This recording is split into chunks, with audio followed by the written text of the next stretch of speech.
Hello, everyone, and welcome back to Refill with Preach Sista. I know. I keep forgetting to put myself into the picture, but here we go. Welcome back, everyone, to Refill with Preach Sista. I'm your host, Michelle Lloyd Page. And as you know, twice a month, we host a session in our virtual studio where we're having conversations about refilling ourselves. So refilling as we think about what soul care is and about wholeness, but it's all about how do we tap into filling up our reservoirs. And as you know, it's not just filling ourselves up so that we feel good, but it's filling ourselves up to the point in which we overflow, because we want to have our tanks full enough with all the things that make us feel whole, complete, rested, active, aware, passionate, curious, and all those things. But we want to fill ourselves up to the point where we're overflow and we have enough to pour into other people. Because at least from my own story, my own journey, I love to give, I love to pour into other people, but there have been times in my life when I've poured out so much that I didn't have anything left within myself. And so what we're doing is we're inviting guests into our virtual studio so that we can have a conversation about what it means to be refilled. And so today, as we continue on in our journey, I am very happy to invite into the studio our guest, the Reverend Emily Scatterday Holehan. We're so glad that you are here with us today. And I wonder if you would be willing just to introduce yourself just a bit, not the dissertation version, but if you would just introduce yourself, tell us a little bit about who you are. Yeah, well, thanks so much for having me, Michelle. It's so good to be here. So as Michelle said, my name's Emily, and I'm originally from the Chicago suburbs. I grew up there, and then I went to Hope College in Holland, Michigan. After my time at Hope, where I majored in religion and Spanish, I moved to the Dominican Republic, where I lived and worked for 5 years for the organization Young Life. I also got married during that time. And then in 2015, my husband and I moved back to Holland, Michigan, and I attended seminary, graduated from Western Theological Seminary a few years later. I have a daughter who is about to turn 3 and a son who is 10 months today.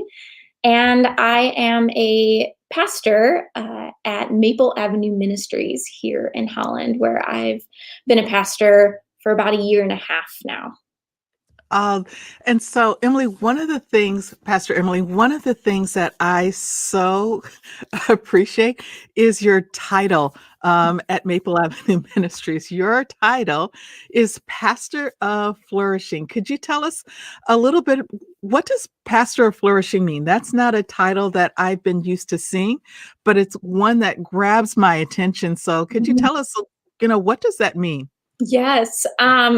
So it is a title that we actually made up. We created the lead pastor here, the Reverend Dr. Denise Kingdom Greer. Her title is Pastor of Embracing, and which has a lot to do with her doctoral work. The term embracing has to do with mission and vision and the way we go about in the world. And so we were trying to think of a title that would go along perhaps with embracing, and flourishing is what came to mind. It actually comes from the Hebrew word shalom, which we often translate as peace. But shalom is it's so much more than the absence of war. It is peace and wholeness and life and flourishing. And so shalom has been an important word in my life. And so when we were looking at my job description and what I'm doing here, flourishing just seemed appropriate. My role is focused on the flourishing of the church whether it is with the people and discipleship and care and formation there, or within the church budget or human resources. And so here I am, the pastor of Flourishing. Thank you so much. I really like that. And I should say, as a disclosure, to be transparent, Pastor Emily is one of my pastors, because I am a member of Maple Apple Ministries in Holland, Michigan. And so, yes, I plan to have the senior pastor on. Sometimes a little nervous to ask her. It's like, can you be on my show? Because she's got so much going on. But we'll do the ask, and we'll see what happens. I've been at Maple Avenue. I joined in the middle of a pandemic. And we are so happy you did. We love you dearly, Michelle. Yeah, thank you. So it is good to be here. But I wonder, how do you flourish? Because as we have, if we show all the things that you do, right? So you are a wife, and as you mentioned, you're a mother of young children. You're a daughter, a sister, a friend. You're a minister of Word and Sacrament. What do you do to refill yourself? What do you do to flourish, to live into that shalom that you try to create avenues for other people? Yeah, that's a really good question, Michelle, and one that I've been grappling with even more during this pandemic, because most of the avenues of the ways that I would refill myself have been stripped away. We haven't had a babysitter in almost a year. Oh, wow. Yeah. And so one of the biggest ways that my family and I are committed to flourishing and to refilling ourselves is to rest. We are committed to the Sabbath, a weekly practice of stopping. A Sabbath actually means cease. And so we attempt to cease from things such as doing dishes and going to the store. But even more than that, it's a time where we intentionally be together in, I turn off my phone for a good portion of Sunday, after church. Okay. That was the question I was going to ask you, is when is your Sabbath day? Is your Sabbath day on Sunday? So we typically do it from Saturday night to Sunday night. Okay. And that's a practice for us that predates me becoming a pastor. And so we're in conversation right now of whether or not that needs to change, since I find myself working on Sunday mornings sometimes. Yeah. But we have a practice of going for an afternoon hike every Sunday, and doing things that give life and bring joy, and neglecting all those things that don't, and trusting that the world spins on, and that God holds the world continuing even when we cease to work. Yeah, I'm so glad that you mentioned first that being in ministry on Sundays is work. And it's not just your job title. I mean, this is your work. This is your job, your vocation, your calling. But even those who are lay leaders who are involved in ministry, right? Helping to set up and all the other things that you might be doing, that is work. And even just the preparation, the leading up to, because even if it's virtual meetings, there are things that you got to do to get ready. And then there's all the adrenaline and the thinking about, okay, what just happened? What do we need to do differently that happens afterwards? So that can take a bit away from fully living into a true Sabbath for that 24 hours. But I like how you said, okay, after service, this is when we're going to have our Sabbath, and to forget those things, or to put aside those things that don't bring you joy. So if doing dishes don't do you joy, don't give you joy, they can wait. And sometimes we cook because certain things that we cook bring us joy. My husband loves to make steak tacos. And so if we're planning on having steak tacos, then he gets to prepare it and, prepare the marinade, and that's life-giving for him. But if we just need to cook in order to feed us and feed our children, and it's stressful, then we'll say, no, we'll order a pizza, we'll eat leftovers, we'll, avoid that. Lean into more life-giving practices. I like that because it is discerning, right? What is giving life and what is not giving life. And I think perhaps that is something good to take into the new year, as we, at the time of this recording, are so close to the beginning of a new year. But perhaps that's a practice that we can take and hold on to really think about what gives us joy, what doesn't give us joy, what fills us up, what doesn't fill us up. Is it something that has to be done now? And how can we create those Sabbath places for ourselves? For myself, with Sunday as a Sabbath, I don't do any work-related work. So if something, I don't look at emails, I don't respond to emails on Sunday, because that is supposed to be a restful day. And while I enjoy my work, my paid work, it doesn't always energize me. And so I put that away, but it is so tempting, right? Oh, let me just get out this email, or let me just do something else like that. But respond to so-and-so, or yeah. And a quick response isn't always a quick response. And so yeah, that's a good reminder to think about what are those practices of Sabbath. And one of the things I also like to do on Sundays, as you mentioned, is to connect with people. So in the times that we're in now, it's phone calls to people that I want to have phone conversations with, or it's just that's one of the few days of the week that husband and I are just both home and nothing is on our calendar agenda, right? So after church, what's next? How about nothing? How about we just watch something that's just purely for entertaining? It's not for work, or as you said, going for a walk or doing something that is just fulfilling. Mindfulness practices can be more extensive on Sundays. And for me, it's watching several church services. It just really, really fills me up. But thank you so much. But as we're talking about the church calendar, we are in the season of Advent. And so could you tell us what does Advent mean to you personally? Yeah. I have always loved Advent.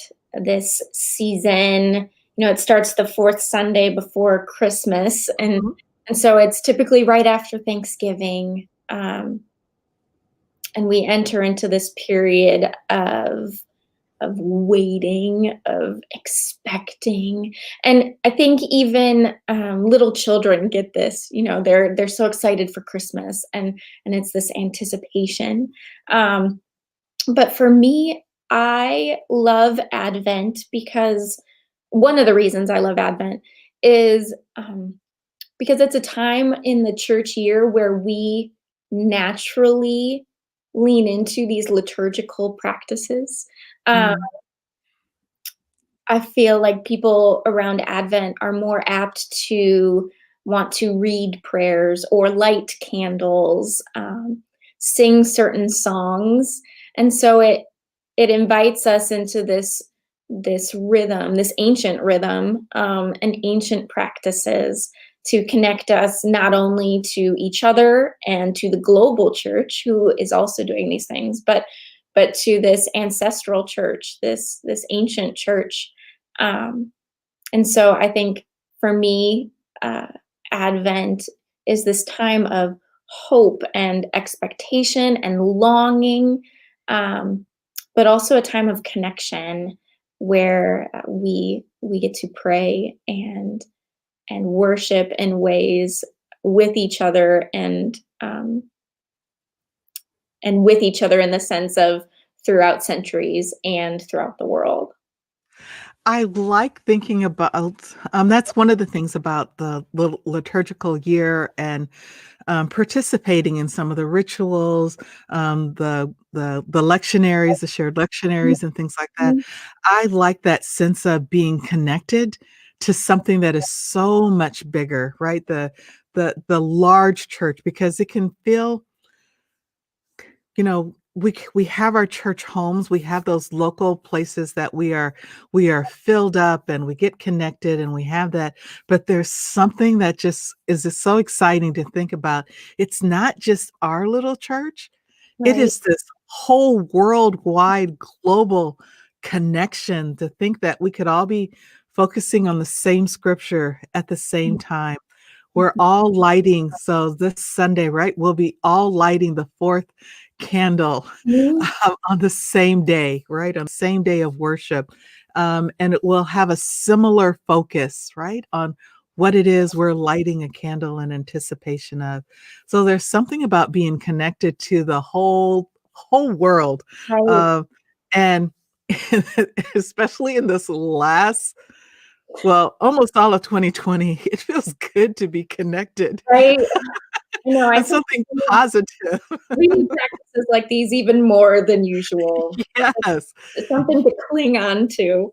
something to cling on to. Oh my goodness, and as you said, just the pointing towards hope. Mhm. And it is, you know, of this past week, the second vaccine had been Mhm. released, and I saw headlines saying second shot of hope, and I'm thinking, yeah, it is, but there's a bigger shot of hope that is out there, and that's this hope where we're waiting, we're watching and wondering, when is the second coming going to happen? But Mhm. not just focused on when is the second coming going to happen, but what does it mean that Christ has already come? Right. What does it mean? What hope has Christ already brought into our world, because Christ has already come into our world? So Mhm. it's It's a good so thank you for mentioning hope, because it's Mhm. not just the vaccines that is our hope. Mhm. It is Right. Christ who is our true hope. Right. In the same vein, I was reading someone yesterday writing about how the vaccine has actually helped this person to enter into Advent in a new way. Because Wow. really, sometimes we come into Advent and it's like, yeah, we're hoping, we're expecting, we're longing, but we Mhm. already know that the baby is born. We, Yes. we already know that Christ comes, and so but she was talking about how this, um, we've been in this time of exile since March, and Mm. we have been longing, and it's been a longing like to the point of life or death, you know. Um, Yeah. and so this hope of a vaccine, she wasn't equating, Christ and a vaccine, but it's allowed her to think about Advent in a new way of being in this point of exile and deep longing for community, for health, for return, and Mhm. I and love that connection. I it's love seeing beautiful. seeing that, because, yeah, we have been in exile, and we Mhm. have a glimpse of what it feels like to be in exile, right? The, like, "Oh, come on. It's a sunny day out. I Mhm. need to get," or "I just gotta get out," or I'm willing to take a risk just to get connected, because I've been cooped up, and we've only been cooped up for 9 months. Right. Think This about is thousands of years or hundreds of years.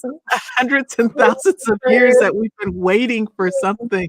So, one, it shows how impatient we are, Mhm. but yeah, that the new a newer lens, another lens to look at, Advent, and to approach Advent a little bit differently. Yeah, I like that. Thank you for sharing that. I'll be pondering that, to use scripture. I'll be pondering in that in my heart for a little while more, Mhm. about what is, what that means. Um, you know, with your job as, pastor of Flourishing, and even with, before you became a pastor, I know that you just have a love of sharing the gospel with people, helping people to connect with Christ. It can take a lot out of you because there are some people it's like, oh yeah, they get it. It's fun, it's great. And some people it's a Mhm. longer road, it's a longer journey to walk with them. But have you ever had passion fatigue or just passion burnout? Yeah. So I'm not sure if you're familiar with the Enneagram, but Yeah. I have a lot of Enneagram 2 energy, which is the helper, the giver. And so I can sometimes overact. And I get tired. Actually, I hit this point a few weeks ago where just pastoring and parenting and pandemicking, it Without a just babysitter. right, right. It just became overwhelming. And my husband, we were sitting, I think we had just put the kids to bed and we were sitting on the couch and he's like, I think maybe you should get away for a night. And I was Mm, like, no, I'm okay because I'm also the type of person who doesn't want to admit that I have needs and I need to refill. I want to help other people refill mhm. or other people to rest or um and so I said, no, that's okay. But thanks for thinking of me. And then the next day, something happened. I don't even remember. And I came back to him and I said, I think you're right. I think Mhm. I do need a rest. And so we planned a little like 32-hour getaway for me just here in Nice. Holland. We have friends whose parents have a house, like a second home, and they just let me stay there. And I was able to put things aside and simply read and listen to podcasts and go for a walk.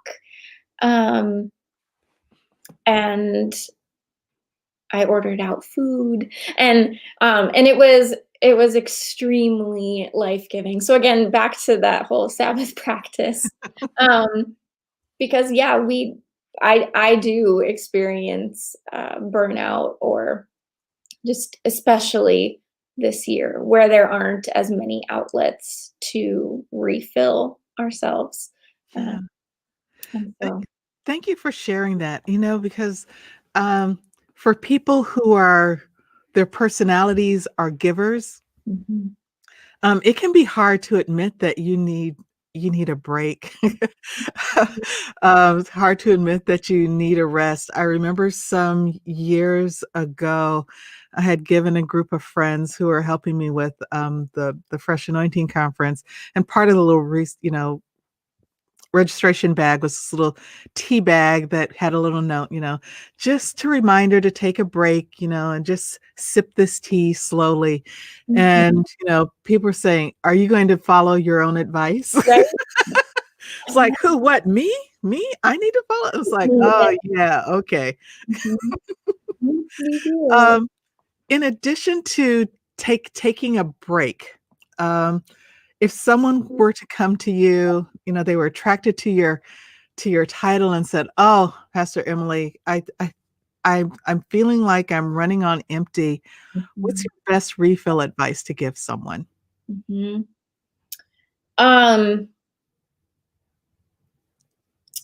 gosh, I'm trying to think of the best, but a Well, few a that I best. can think of. One, it has been really important for me to have a space outside of my job and outside of my family that is just for me. Mm. Um, and so for me, I love learning, and so I have been auditing a class at the seminary, actually on the topic of Sabbath. Oh, nice. And so that's kind of my weekly practice of I get away for, 2 hours to take that class. Or yeah, just even if it's not taking a class, reading a book or just having specific times, places, or hobbies that are yours, are things that bring you life. that aren't connected to family or job, so that you are able to refill just yourself, and so that you can overflow to refill in other places. I like that, and I like how you're modeling that even when you have so much going on, because you are a wife, a mother of small children, employed because you're working as a pastor, and pastor is not just a 9 to 5 job. Even if you're not the lead pastor, it's not just a 9 to 5 job, 5 days a week. There's a lot that's going into it, but I like how you're able to model, even if it's just right 2 hours a week, that it's just for yourself. What is it that you like to do? What is it that fills you up? And not necessarily you're doing something for the benefit of someone else, but it's really something for your own benefit. That is great advice. Thank you. Thank you for that reminder. Do those things that's just for you, especially if you're someone who loves doing things for other people or feels like you have to do things for other people, or the circumstances are such that you are just have to do things for other people. I think that's a good reminder to carve out a little bit of time every week so that it's just something for yourself. And it's hard to do. There are plenty of times where I was like, well, maybe I need to stay at the office and do these things, write these emails, contact these people. But I made it's nice when I audit a class because I have to pay for it ahead of time. Yes. And so, there's a professor who's expecting me to be there. I'm not earning a grade or doing anything like that, but it forces me to be like, well, no, I'm going to stop. And again, it's this practice of abundance, that there is enough time. Or if things don't get done, it's not the end of the world. There are things that, if there was a crisis, I would skip class for. Right. Those kinds of things. But if it's things that can wait, then I'm going to make rest or rejuvenation a priority. That's good advice. That's really good advice. Well, Pastor Emily, if people wanted to get connected with you, I know you have a Facebook account, an Instagram account, LinkedIn account, and Maple Avenue Ministries. Is there any? Should people just Google your name, or is there a particular way that they should look or connect with you? Yeah, any of those ways are great. My name, Emily Holehan, or my email is pastoroflourishing@gmail.com. So, All right. yeah, if anybody wants to contact me that way. Well, Pastor Emily, thank you so much for being our guest today. Thank you for the wise advice, and thank you for the way that you model flourishing. So, Pastor of Flourishing is not just your title, but it is something that you're modeling. And thank you for sharing that. We have to keep practicing this, right? We don't just arrive and it's done. And that sometimes we have to admit that we need to stop. Sometimes we need to admit that we need to take a break. And when a gift of time is offered, that perhaps we need to accept that gift of time. And run with it. Yeah. Well, thank you so much for having me, Michelle. This has been so fun, and it's good to be here. Oh, well, thank you. Well, I'm going to take us out right now. And so here we go. As we wrap up, again, want to thank Pastor Emily for being with us today. And to remind you that there are ways that you can connect with Preach Sista. And so to connect with Preach Sista, of course, we have our official Preach Sista Instagram account on Facebook. We have our private Refill with Preach Sista group, where you will see daily information and inspiration about how to keep your tanks refilled. We have our official Preach Sista YouTube channel, and that's what it's called, the official Preach Sista channel, because there are other Preach Sisters out there, and we are Preach Sista, so just make sure that we have that. Want to remind you that we are still in our December challenge. As you know, every month we have a wellness challenge, and this month it was preparing for Christmas, or is preparing for Christmas. We are working through a YouVersion devotional every day. We have had as our Wow Women of the Word Bible study, working through Mary Had a Baby devotional.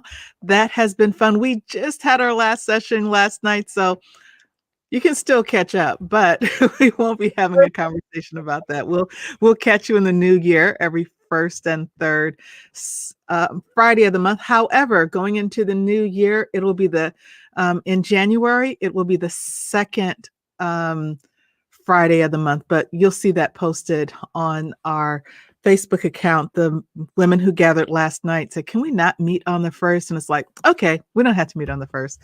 And then our refill affirmation of the month is, I am stronger than my fears.